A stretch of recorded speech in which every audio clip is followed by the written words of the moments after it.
face, look me in the face, tell me that you love me, even if it's fake, cause I don't fucking care. Yo, what's going on, guys? It's Stay Trippy, and we're back with another video. This regards the new Doomsday DLC, and it has to do with all the vehicles on Warstock Cash and Carry. They added 9 new vehicles, and I'm here to tell you which ones that you should buy and which ones are a waste of money. Let's go ahead and get started. If you go on to enjoy this video, go ahead and drop a like, subscribe if you're new to stay up to date with all my latest and greatest videos, because I am posting more videos about this DLC. Let's go ahead and get started with what vehicles you should and shouldn't buy.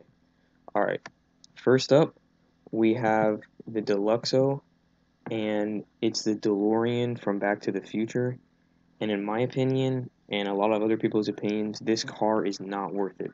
It's 4.7 million if you don't get the trade price. It's the buy it now price, and it's 3.5 million for the trade price. It's pretty slow, and it only takes one rocket to blow up.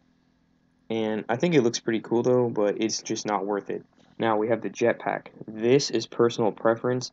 It's not too bad on the price, a little bit high, but I mean, it looks really cool. It has a pretty decent speed when you're flying it. The weapons aren't too bad, but it is a little bit ugly, but that's not too big of a deal.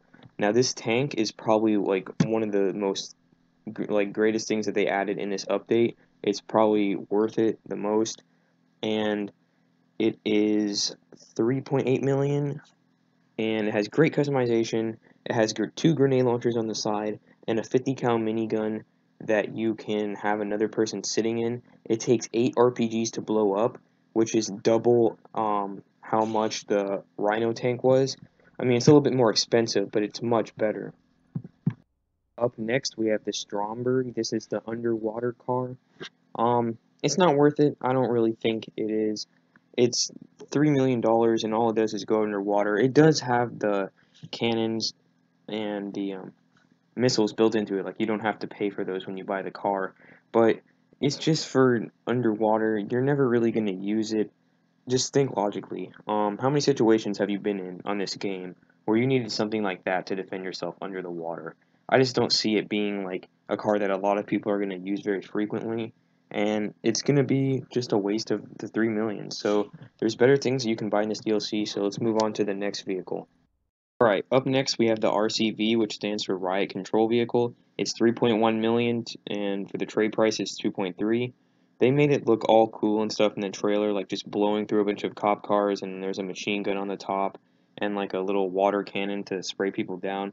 But it's really a gigantic waste of money, and I just don't recommend buying this whatsoever. It takes 1 rocket, maybe 2 I think, to blow up, and it's really, really, really slow, so avoid this vehicle. Correct me if I'm wrong, but I'm not even sure if the RCV has a machine gun or not on the top. I don't honestly remember. But up next, we do have the Akula. I played the first heist. It was a setup for the Akula, I guess. I think it was called Act 1.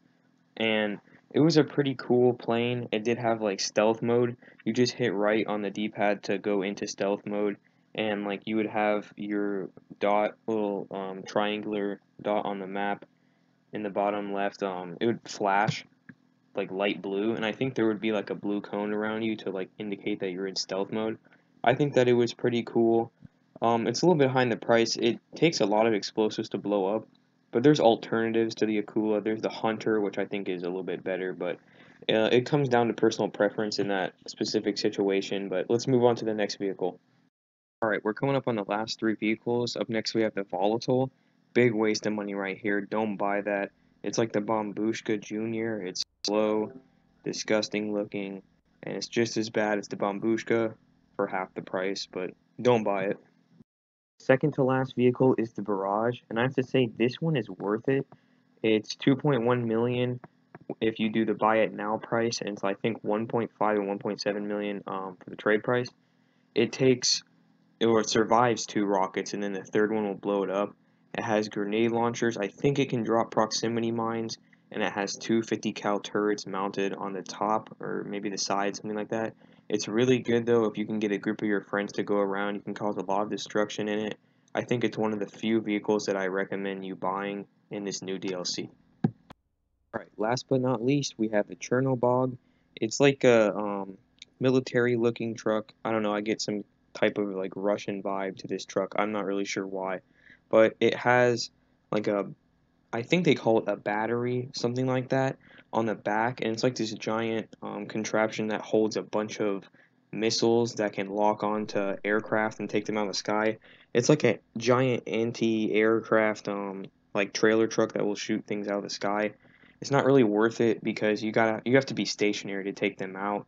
I don't know how strong it is. Now this is the one vehicle that I kind of like don't really know anything about it, but I've heard that it's not worth it. Comment down below if I'm wrong about that, but other than that, I'm confident with all the other things in the video. If you guys have bought it, don't worry about it. I don't really know anything about it. Let me know if it's good or not though, but other than that, all the vehicles that I did show previously, I have said whether I think they're worth it or not, and that's basically my final answer on those. It's not really going to change. Now up next we have the cars. These will go by really quick. I've already been showing them right here while I've been talking. Those last two that I'm showing you right now in the Southern San Andreas Super Autos, don't buy those. It's just a waste of money. They've also added 4 new cars to the legendary motorsports website: the Safari, Pariah, SC1, and the Raiden. Now I've heard that the Raiden is the only one worth it out of those 4. The Pariah and SC1 look really cool, but I've heard they are not worth it.